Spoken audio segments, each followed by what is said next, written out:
നന്ദുവിന് വേണ്ടി ഹരിയങ്ങൾ ഇതിന്റെ പുറകെ നടക്കുന്നേ. അപ്പൊ നന്ദുവും കൂടി സഹകരിക്കണ്ടേ? ഇതെന്താ പറഞ്ഞു മനസ്സിലാവാത്തെ? അങ്ങളെ, പറയേണ്ടതൊക്കെ ഞാൻ പറഞ്ഞു കഴിഞ്ഞു. ഇനിയൊന്നും പറയാനില്ല. നീ കുറെ കാര്യങ്ങൾ പറഞ്ഞു, പക്ഷേ പറയാത്ത കുറെ കാര്യങ്ങൾ കൂടി ബാക്കിയുണ്ട്.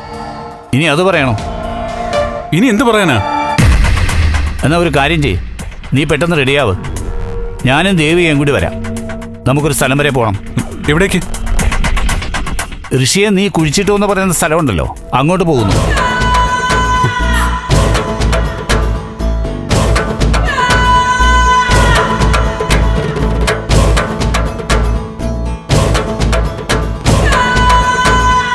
ഇറങ്ങ് നന്ദു, നമുക്ക് പോവാം. അവിടേക്ക് എന്തിനാ പോന്നേ? ജസ്റ്റ് ലൊക്കേഷൻ ഒന്ന് കാണാൻ.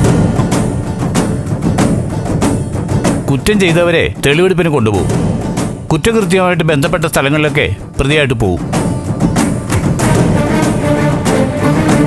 അങ്ങനെ ഒരു യാത്രയാണെന്ന് വെച്ചോളൂ, ഒരു റിഹേഴ്സൽ. ഇല്ലെങ്കിലേ ഞാനില്ല. എന്തുകൊണ്ട് നന്ദു വരാത്തെ? നന്ദു പ്ലീസ്. വിഷയത്തിന്റെ ഗൗരവം നന്ദുവിന് അറിയില്ലേ? ആ സ്ഥലം അത് എവിടെയാണെന്ന് ഞാൻ മറന്നുപോയി. ദേ നോക്ക്,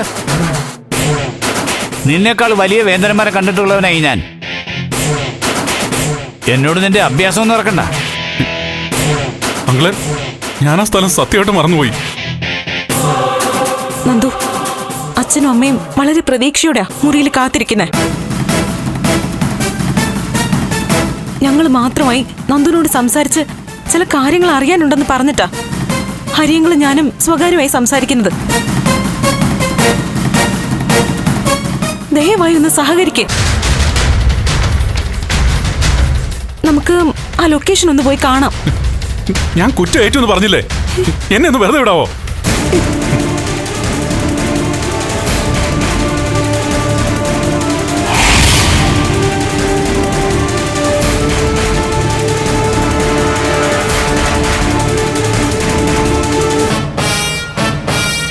നന്ദ, നിന്നെ അങ്ങനെ വെറുതെ വിടാനൊന്നും ഞാൻ ഉദ്ദേശിക്കുന്നില്ല.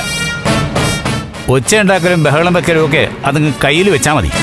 അങ്ങളെ, ഞാൻ നീ പറയുന്നതൊക്കെ തൊണ്ട തൊടാതെ വിഴുങ്ങാൻ മാത്രം മണ്ടനാണ് ഞാനെന്ന് കരുതിയോ നീ? ഒത്ത ശരീര വലിപ്പമുള്ള ഒരു ചെറുപ്പക്കാരനെ ഒറ്റയ്ക്ക് എടുത്തുകൊണ്ട് പോയി കുഴിച്ചു മൂടിയത്രേ.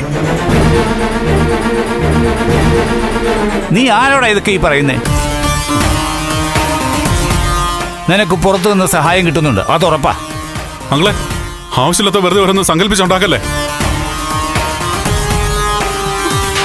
ഞാൻ ഒറ്റയ്ക്ക് തന്നെ ഇതൊക്കെ ചെയ്തത്. അങ്ങളെ, ഒരു അപേക്ഷയുണ്ട്. ദയവ് ചെയ്ത് എന്നെ ഇങ്ങനെ പീഡിപ്പിക്കരുത്. സ്റ്റേഷനിലും ജയിലിലും ഒക്കെ നിന്നെ ഇട്ട് പീഡിപ്പിക്കാതിരിക്കാൻ വേണ്ടിയാ ഞാൻ കാര്യങ്ങൾ ഇങ്ങനെയൊക്കെ ചോദിക്കുന്നത്.